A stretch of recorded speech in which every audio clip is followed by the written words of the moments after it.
நீங்க யாராச்சும் ஒருத்தர ஃபர்ஸ்ட் டைம் பாக்குறப்பவே ஒரு இன்டென்ஸான ஒரு கனெக்ஷனை ஃபீல் பண்ணிருக்கீங்களா? You are meant to be அப்படிங்கிற மாதிரி, இந்த யூனிவர்ஸே உங்களை சேர்த்து வைக்குது அப்படிங்கிற மாதிரி, அந்த பர்டிகுலர் பர்சன் தான் உங்களோட சோல்மேட் அப்படிங்கிற மாதிரி எல்லாம் யோசிச்சிருக்கீங்களா? இதுக்கு ஒரு ஆன்சியன்ட் லெஜெண்ட் இருக்கு, தி ரெட் ஸ்ட்ரிங் ஆஃப் ஃபேட்.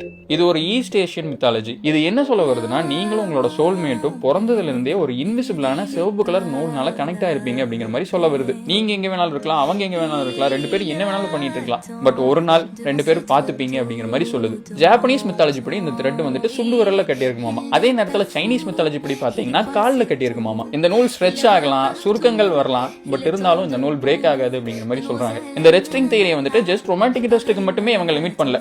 பொதுவா நீங்க பார்க்கக்கூடிய ஆட்களே வந்துட்டு இந்த ரெட் ஸ்ட்ரிங் தியரியில வருவாங்க. பேசிக்கா என்ன சொல்ல வருதுன்னா, நீங்க பார்க்க வேண்டிய ஆளை பார்க்க வேண்டிய டைம்ல பாப்பீங்க அப்படிங்கிற மாதிரி சொல்ல வருது. நான் இதை நம்பர்னான்னு கேட்டீங்கன்னா மேபி இருக்கலாம். இதை யோசிச்சு பார்க்கும்போது ஒரு மாதிரி நல்லா ஜாலியா இருக்குது. பட் இதை நினைச்சுக்கிட்டே வந்துட்டு யூனிவர்ஸ் நம்மளுக்காக பாதை போட்டு கொடுக்கும், நம்ம ஜம்முன்னு உட்காந்துக்கலாம் அப்படின்னு சொல்லி நினைச்சிட்டு இருந்தோம்னா ஒன்னும் நடக்காது. நீங்க ஒர்க்கே பண்ணாம உங்களுக்கு ஒரு விஷயம் கிடைக்காதப்போ இது நம்மளுக்குன்னு இல்ல போல, கடவுள் நம்மளுக்கு இதை கொடுக்கல போல அப்படின்னு நினைச்சா வந்துட்டு அது முட்டாள்தனம். அதே மாதிரி நீங்க ஒரு ரிலேஷன்ஷிப்ல எஃபோர்ட் போடாம விட்டுட்டு போனதுக்கு அப்புறமா maybe it's not meant to be போல, we are not meant to be அப்படிங்கிற மாதிரி எல்லாம் சொல்றது வந்துட்டு லூஸ்தனமான விஷயம் தான். யூனிவர்ஸ் மேபி உங்களுக்கு ஒரு விஷயத்தை கையில தூக்கி தரலாம், பட் அதுக்கு நீங்க எஃபோர்ட்ஸ் போடணும்.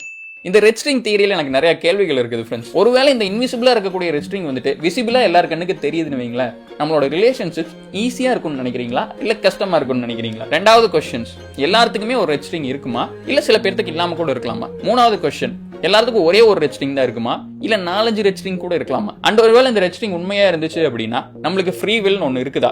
நம்ம நினைச்சா ஒருத்தங்களை பாக்குறோமா இல்ல ஆல்ரெடி நம்ம டெஸ்டினி வேற ஒருத்தர் எழுதி வச்சு அதுக்கு நம்ம ஆக்டிங் பண்றோமா? நம்மளுக்கு என்ன வேணும் அப்படிங்கறத நம்மளால முடிவெடுக்க முடியும்னு நினைக்கிறீங்களா, முடிவெடுக்க முடியாது அப்படின்னு சொல்லி நினைக்கிறீங்களா? அண்ட் ஒருவேளை உங்க ரெட் ஸ்ட்ரிங்க்கு வந்துட்டு கல்யாணம் இருந்துச்சுன்னா what are you gonna do? So இப்போ சொல்லுங்க ஃப்ரெண்ட்ஸ், இந்த ரெட் ஸ்ட்ரிங் தியரி அப்படிங்கிறது உண்மையா இல்ல ஒரு ஹோப்லெஸ் ரொமான்டிக் கிளப்பி விட்ட கட்டுக்கதையா?